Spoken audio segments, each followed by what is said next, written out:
നല്ലൊരു beef biryani recipe അന്വേഷിക്കണോ?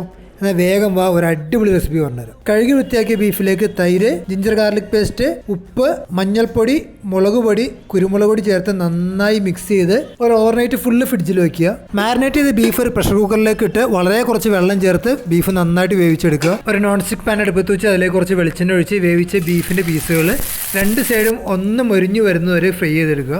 ചൂട് കട്ടിയുള്ള ഒരു പാൻ എടുപ്പത്ത് വെച്ച് അതിലേക്ക് നെയ്യ് ഒഴിച്ച് പട്ട, ഗ്രാമ്പു, ഏലക്ക, സവാള, ഇഞ്ചി, വെളുത്തുള്ളി, പച്ചമുളക് ചതച്ചത്, തക്കാളി, മല്ലിപ്പൊടി, ബിരിയാണി മസാല, ഗരം മസാല, മുളക് പൊടി, മഞ്ഞൾപ്പൊടി, ഫ്രൈ ചെയ്ത് മാറ്റിച്ച് ബീഫ്, ഗ്രേവിക്ക് ആവശ്യമായ വെള്ളം, ഉപ്പ് കൂടി ചേർത്ത് നന്നായി ഇളക്കി യോജിപ്പിച്ച് വെള്ളം വറ്റിയ ശേഷം നാരങ്ങനീര്, മല്ലിയില, പുതിനയില കൂടി ചേർത്ത് അടച്ചു വെച്ച് അടുപ്പത്ത് മാറ്റി വെക്കുക. റൈസ് വേവിക്കാനായിട്ട് വലിയൊരു പാത്രം അടുപ്പത്ത് വെച്ച് അതിലേക്ക് നെയ്യ്, ഏലക്ക, പട്ട, ഗ്രാമ്പൂ, തക്കോലം, ജാതിപത്രി, ബേ ലീവ്സ്, ആവശ്യത്തിന് വെള്ളവും ഉപ്പും ചേർത്ത് വെള്ളത്തിലേക്ക് കുതിർത്ത് വെച്ച അരി കൂടി ചേർത്ത് അരി 70% വേവായ ശേഷം അടുപ്പത്ത് നിന്ന് ഊറ്റി മാറ്റി വെക്കുക. ദമ്മിടാനായിട്ട് ആദ്യത്തെ ലെയറായിട്ട് മസാല, അതിന് മേളിൽ മല്ലിയില, പുതിനയില, ഊറ്റി വെച്ച റൈസ്, വീണ്ടും മല്ലിയില, പുതിനയില, നെയ്യിൽ വറുത്ത് വെച്ച സവാള, കാഷ്നട്ട്, മുന്തിരി ഇത്രയും ചേർത്ത് നല്ലൊരു മൂടി വെച്ച് അടച്ചു വെക്കുക. വളരെ ലോ ഫ്ലെയിമിൽ 5 മിനിറ്റോളം കുക്ക് ചെയ്തെടുക്കുക.